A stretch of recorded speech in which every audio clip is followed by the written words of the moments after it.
कोशिश करेंगे।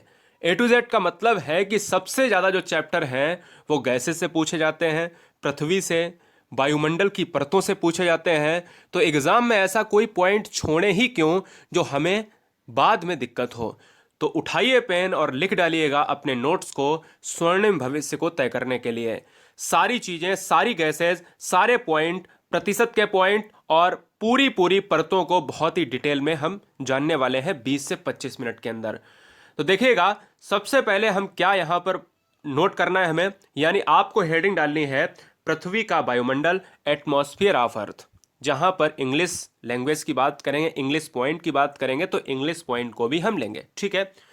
देखिएगा, पृथ्वी का वायुमंडल जानने से पहले आपको 3 पॉइंट छोटे छोटे जानने चाहिए, जिसमें रेड रेड का जो मैंने यहां पर इंडिकेशन दिया है, जो रेड रेड है वो बहुत इंपॉर्टेंट है, वो हमेशा एग्जाम में पूछा जाता है। पूरी वीडियो में रेड वाला इलाका बहुत जबरदस्त है। देखिए, किसी भी ग्रह के चारों ओर गैस के आवरण को वायुमंडल कहा जाता है। एग्जाम में ये क्वेश्चन डायरेक्ट पूछा गया है और क्वेश्चन यही आया है कि किसी भी ग्रह के चारों ओर गैस का जो आवरण है उसे क्या कहा जाता है। ऑप्शन जलमंडल, वायुमंडल, है ना। इस तरीके से बहुत ऑप्शन होते हैं, तो वहां पर आपको वायुमंडल मारना है, ठीक है।